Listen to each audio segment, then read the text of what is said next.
सबसे पहले बच्चों हम बात करने वाले हैं ऑल्टरनेटिंग करंट के इंट्रोडक्शन की। लाइन बाय लाइन आप लोगों को एक एक चीज का मतलब समझाऊंगा। देखिए, alternating current is electricity that constantly changes direction flowing back on forth unlike direct current form a battery that flows one way. बोल रहा है कि ऑल्टरनेटिंग करंट जो है वो डायरेक्ट करंट की तरह नहीं है। डायरेक्ट करंट तो जिस डायरेक्शन में फ्लो करती है उसी डायरेक्शन में ही फ्लो करती रहती है।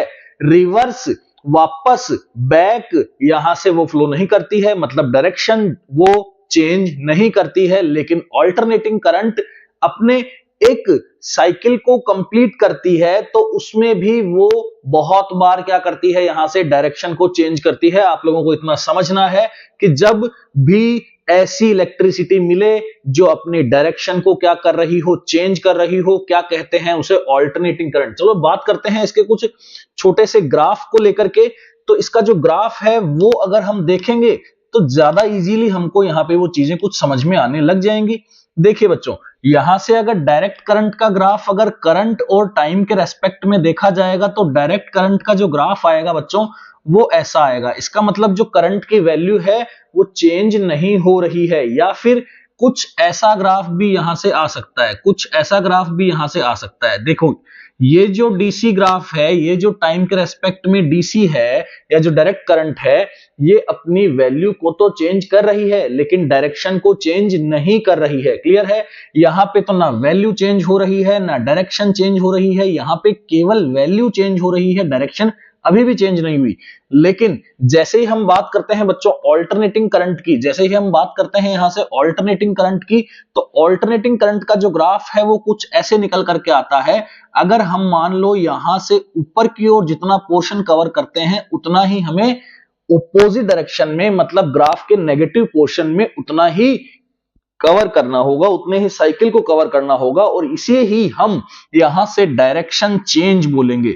इसे ही हम यहां से क्या बोल देंगे बच्चों, डायरेक्शन क्या हो चुकी है, चेंज। मतलब एक्स एक्सिस के अगर ऊपर ऊपर ग्राफ रहता है तो हम क्या कह देंगे कि डायरेक्शन चेंज नहीं हो रही है, भले वैल्यू चेंज हो।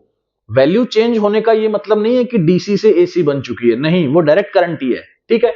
लेकिन वैल्यू भी चेंज हो रही है और साथ साथ क्या चेंज हो रही है, डायरेक्शन भी चेंज हो रही है। कई बार वैल्यू भी चेंज नहीं होती, कई बार वैल्यू भी चेंज नहीं होती। कैसे नहीं होती वैल्यू चेंज? देखिए, अगर बच्चों मैं यहां से ये ग्राफ बनाऊं, अगर मैं यहां से ग्राफ बनाऊं और तुम्हें बताऊं कि देखो भैया यहां से ये ग्राफ बना, फिर यहां से ये बना, यहां से ये बना, यहां से ये बना, ये ग्राफ बन रहा है।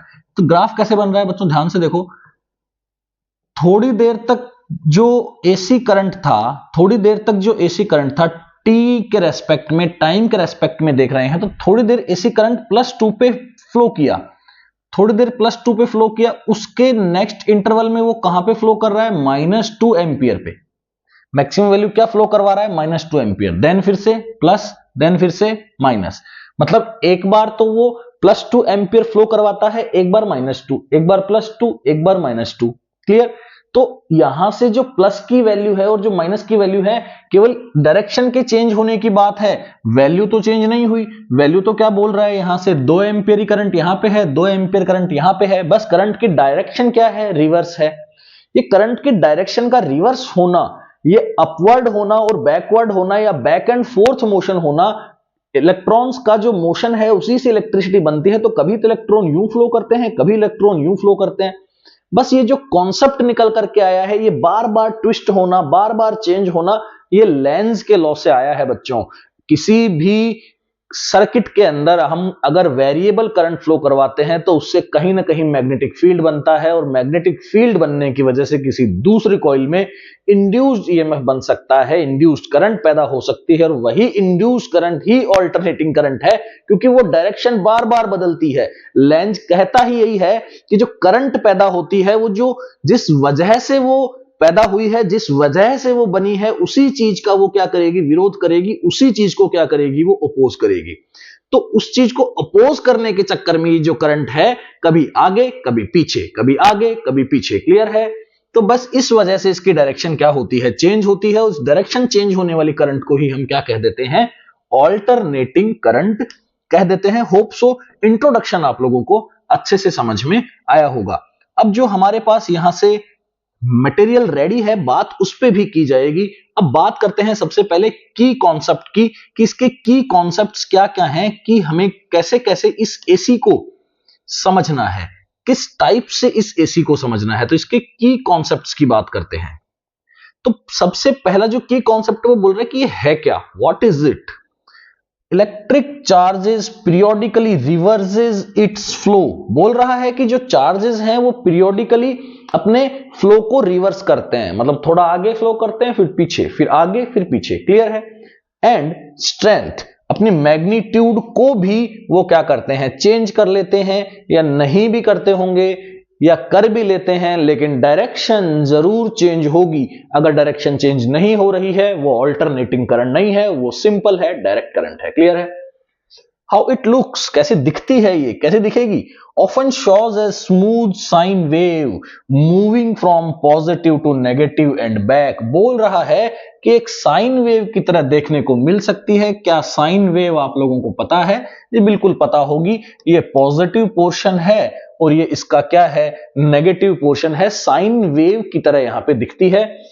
Why it's used, क्यों, इसका क्यों यूज हुआ भाई।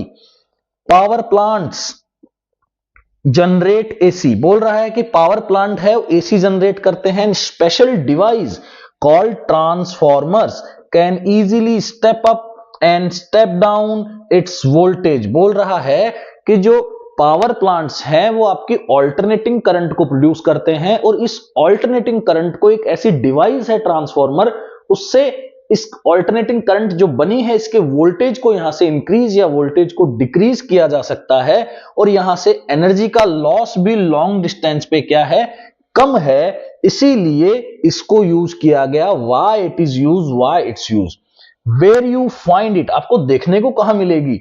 The electricity from your wall outlet is AC. जो दीवारों से जो करंट आप स्विच दबा रहे हैं, यहां से चार्जर लगा रहे हैं, कभी टीवी चला रहे हैं, कभी फ्रिज, वॉशिंग मशीन, बहुत सारे जो इलेक्ट्रिकल अप्लायंसेज आप यूज कर रहे हैं, मोस्ट ऑफ द अप्लायंसेज आपके एसी पे वर्क करते हैं। लेकिन आपका जो मोबाइल की बैटरी है वो एसी पे वर्क नहीं करती। इसीलिए आप लोगों के पास यहां से एक बॉक्स जैसा सा चार्जर के अंदर होता है, वो ट्रांसफार्मर ही होता है। यहां से वो एम्पलीफायर होता है जो डीसी को क्या करता है, आपके एसी में कन्वर्ट करता है। अलग चीज है। लेकिन ट्रांसफार्मर यहां पे क्या है, आपका ट्रांसफार्मर एक स्टेप अप और स्टेप डाउन है, जो आपके यहां से एसी के वोल्टेज को क्या करेगा, वो बढ़ा देगा, या एसी के वोल्टेज को क्या कर देगा, कम कर देगा। क्लियर है। तो आपके मोबाइल की जो बैटरी है बच्चों, वो डीसी बैटरी उसके अंदर होती है और वो डीसी करंट से चार्ज होती है। तो एम्पलीफिकेशन क्या होता है कि एक्चुअली वो वहां से रेक्टिफिकेशन बोलते हैं, एम्पलीफिकेशन नहीं, उसको क्या बोलते हैं बच्चों, रेक्टिफिकेशन। रेक्टिफायर होता है एक्चुअली, वेरी सॉरी, एम्पलीफायर नहीं, रेक्टिफायर होता है। रेक्टिफायर क्या करता है, आपके उस आने वाली एसी की जो दीवार से आ रही है, वो जो एसी है उसको क्या करता है, वो डीसी में कन्वर्ट करता है। क्योंकि आपके जो फोन में बैटरी लगी है वो एक्चुअली डीसी बैटरी है।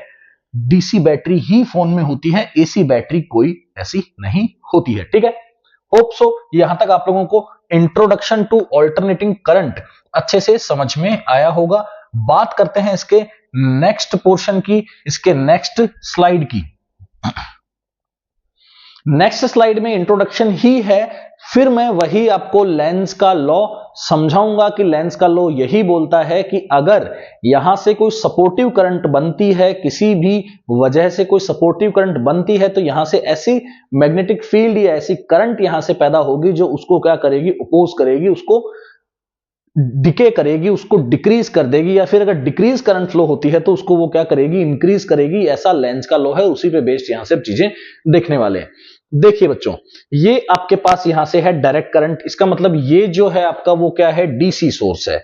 यहां पे जो ये लगा रखा है आपके पास, ये क्या है बच्चों, आपका यहां से डीसी सोर्स। ठीक है, क्या है ये, डीसी सोर्स। ठीक है। और ये जो साइनोसोडियल वेव या साइन वेव की फॉर्म में यहां पे एक सोर्स दिखता है आपको, इसको बोला जाता है आपका एसी सोर्स। ठीक है। इस डायग्राम में हमें यही देखना है कि ये एक एसी सोर्स है, ये एक एसी सोर्स है, और एक ये डीसी सोर्स है। तो डीसी सोर्स के अंदर जो करंट है वो केवल यूनी डायरेक्शनल होगी। कैसी होगी, यूनी डायरेक्शनल करंट होगी। क्लियर है, यूनिडायरेक्शनल करंट का मतलब केवल एक डायरेक्शन के अंदर ये फ्लो करेगी, यूनिडायरेक्शनल करंट होगी। क्लियर? अगर हम यहां से बात करें यहां से ऑल्टरनेटिंग करंट की, तो वो कभी इस डायरेक्शन में होगी तो कभी इस डायरेक्शन में, कभी इस डायरेक्शन में होगी तो कभी इस डायरेक्शन में, मतलब अपनी डायरेक्शन को क्या करेगी, चेंज करेगी। तो बाय डायरेक्शनल यहां से इसको बोल सकते हैं, दोनों डायरेक्शन में ये फ्लो करती है। कैसे करती है बता चुका हूं, साइन के वेव के फंक्शन में करती है। ठीक है, ये साइन की वेव है, देख सकते हैं साइन की वेव मैंने दिखा दी है आप लोगों को पहले भी। देखिए, अब देखिए यहां पे एक बहुत छोटा सा एक एक्सपेरिमेंट सा लेकर के आए हैं, स्टेप 4 स्टेप्स के अंदर एक छोटा सा एक्सपेरिमेंट लेकर के आए हैं। इस एक्सपेरिमेंट से समझने की कोशिश करते हैं कि देखो करंट कैसे अपना जो डायरेक्शन है वो कैसे बदलती है।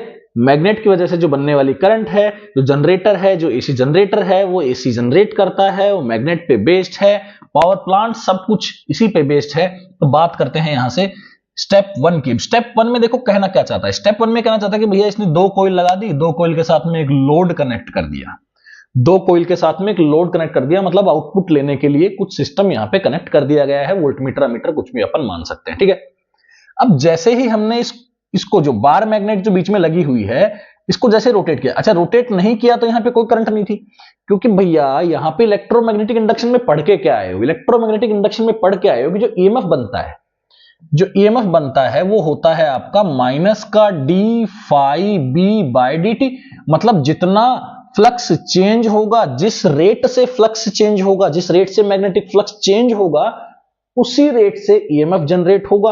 अगर अच्छा खासा मैग्नेटिक फ्लक्स बदल रहा है, उसके बदलने की रेट अच्छी खासी है, तो यहां से ईएमएफ भी क्या होगा, अच्छा खासा होगा। लेकिन अगर ये स्टडी पोजीशन में रहे, बिल्कुल सिंपल पोजीशन में रहे, तो आप मुझे बताइए कि यहां से निकलने वाली मैग्नेटिक फील्ड लाइंस क्या यहां से वेरी कर जाएंगी? जी बिल्कुल नहीं, वेरी तो नहीं करेंगी। तो वेरी नहीं करेंगे तो करंट नहीं बनेगी। लेकिन जैसे ही आप इसको रोटेट करोगे, आप जैसे इसको क्लॉकवाइज रोटेट करोगे, क्या स्टेप 2 पे पहुंच जाओगे? बिल्कुल स्टेप 2 पे पहुंच जाओगे। जैसे ही रोटेट करते करते करते रोटेट करते लेकर के जाओगे, जैसे ही लेकर के जाओगे यहां पे फिर से करंट क्या हो जाएगी, जीरो हो जाएगी। फिर से करंट क्या हो जाएगी, जीरो हो जाएगी। ठीक है, मतलब बदलना जब बंद हो जाएगा तो करंट क्या हो जाएगी, जीरो हो जाएगी। अब घुमाते घुमाते घुमाते घुमाते ऐसे लेकर के आ गए, तो यहां से जो करंट, यहां से जो फ्लक्स बदला, देखो पहले यहां से जो फ्लक्स निकल रहा था वो कभी इसमें से नहीं बदल रहा था। कैसे नहीं बदल रहा था, देखो जितना फ्लक्स पहले इस कॉइल में से निकल रहा था उतना ही फ्लक्स बाद में भी निकल रहा है, क्योंकि इस तो स्टेबल है, स्टेडी कंडीशन में है। लेकिन जैसे ये रोटेट हुई तो इससे निकलने वाला फ्लक्स का नंबर इसमें से क्या कर गया, बढ़ गया। अभी इतना फ्लक्स नहीं क्रॉस कर रहा था, जितना इस डायरेक्शन में ज्यादा फ्लक्स क्रॉस करेगा तो इस डायरेक्शन में भी ज्यादा फ्लक्स क्रॉस करेगा, है ना। इससे एंटर करेगा, इससे बाहर आएगा, तो यहां पे करंट फ्लो कर जाएगी। ठीक है, मतलब जब आप लोगों को ये देखना है कि जब ये एन पोर्शन आपका लेफ्ट साइड रहता है, जब आपका ये एन पोर्शन देखो लेफ्ट साइड रहता है तो करंट इस डायरेक्शन में फ्लो हो रही है। लेकिन जैसे ये एन पोर्शन आपका राइट साइड में चला जाएगा तो करंट इस डायरेक्शन में फ्लो हो जाएगी। बताइए, समझ में आ रही है आप लोगों को बात? जैसे ही हम इसको इस डायरेक्शन में लेके आते हैं तो इस डायरेक्शन में करंट फ्लो होने लग जाती है, और जैसे इसको रिवर्स करते हैं यहां से, तो करंट जो है वो ऑपोजिट डायरेक्शन में आने लगती है। तो बस यही है ऑल्टरनेटिंग करंट। अब ऑल्टरनेटिंग करंट बनी कैसे? क्या बैटरी से निकली? नहीं, किसी बैटरी से नहीं निकली है। ये कोई बैटरी नहीं है भाई, ये कोई सेल नहीं है। ठीक है, यहां से कोई पोटेंशियल डिफरेंस पैदा नहीं हो रहा है, बस यहां पे चल रहा है इंडक्शन। और कौन सा इंडक्शन? सेल्फ इंडक्शन और म्यूचुअल इंडक्शन चल रहा है। मतलब यहां से निकलने वाला फील्ड इन कॉइल्स में से क्या कर रहा है, वेरी कर रहा है। कभी इस कॉइल में से बाहर की ओर आता है और कभी इस कॉइल में से बाहर की ओर आता है। तो जब दोनों कॉइल में से बाहर की ओर फ्लक्स निकलता है, वेरी करता हुआ फ्लक्स निकलता है, तो जिस डायरेक्शन में ये निकला है उसके ऑपोजिट डायरेक्शन में करंट फ्लो हो जाती है, जिस डायरेक्शन में निकला है उसके ऑपोजिट डायरेक्शन में करंट फ्लो हो जाती है। इतना समझ के चलिए कि ऑल्टरनेटिंग करंट का इंट्रोडक्शन ही देख रहे हैं। लेकिन ऑल्टरनेटिंग करंट एक्चुअली बन कैसे रही है, ये डायरेक्शन क्यों चेंज होती है, यही मुद्दा है समझाने का, ये एक्सपेरिमेंट समझाने का यही मुद्दा है। इसके बारे में अगर ज्यादा जानकारी चाहते हो कि नॉर्थ से साउथ से नॉर्थ जाने पे कैसे फ्लक्स चेंज होता है और कौन सा पोल यहां से बनेगा और किस डायरेक्शन की करंट फ्लो होगी, एंटी क्लॉकवाइज या क्लॉकवाइज करंट फ्लो होगी, ये सब जानने के लिए EMI के वन शॉट को सर्च कीजिए स्कोर हाई क्लासेस के नाम से। आपको वहां पे एक बहुत अच्छा वीडियो लेक्चर मिल जाएगा, 1.5 घंटे का वीडियो लेक्चर है। उसका आप लोगों को देख लेंगे तो आप लोगों का ये वाले जो डाउट हैं, जो मैग्नेटिज्म के जो डाउट हैं, वो आप लोगों के क्लियर हो जाएंगे। फिलहाल बात हुई है इंट्रोडक्शन ऑफ अल्टरनेटिंग करंट की, और इस इंट्रोडक्शन के अंदर ही आप लोगों को इतना मैं समझा चुका हूं कि करंट की डायरेक्शन तो चेंज होगी, साइन की वेव में बनेगी, और दो चार ग्राफ दिखा के आप लोगों को मैंने समझाने की कोशिश की है। और देखिए, अब देखिए आप लोगों के सामने एक वर्किंग मॉडल भी है। ये वर्किंग मॉडल कुछ इस टाइप का है कि जी आप लोगों को ये समझाना चाहता है कि भैया जो डायरेक्शन है वो देखो बदल रही है। जो वाटर आप लोगों को नीचे की ओर जाता हुआ दिख रहा है, कभी वो ऊपर की ओर जाता हुआ दिखेगा। ध्यान से देखिए, आप इस छोटी सी गिफ्फी को ध्यान से देखिए, आपको बिल्कुल ये पता चल जाएगा कि कभी तो ये ऊपर की ओर जाता है, कभी ये नीचे की ओर जाता है। जितना ऊपर जाता है उतना ही ये नीचे जाता है। बैक और फोर्थ मोशन यहां से शो हो रहा है। चलो, तो ये तो थी हमारी वाटर एनालॉजी, जिससे हमने कोशिश की है अल्टरनेटिंग करंट को समझने की। बेसिक आप लोगों को अल्टरनेटिंग करंट का होप सो यहां तक पता चल चुका होगा। तो कुछ ग्राफ्स देखते हैं अल्टरनेटिंग करंट के।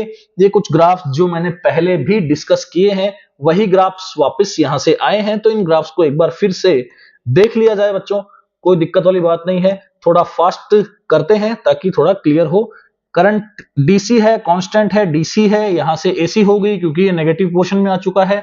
बिल्कुल साहब एसी है, नेगेटिव पोर्शन में जा चुका है। नहीं, यहां पे वेरिएबल डीसी है, नेगेटिव पोर्शन में ग्राफ नहीं गया है, इसलिए ये ग्राफ और ये ग्राफ यहां से डीसी के हैं, और यहां से ये जो थर्ड है और जो फिफ्थ है वो आपके एसी करंट के ग्राफ हैं विद रेस्पेक्ट टू टाइम।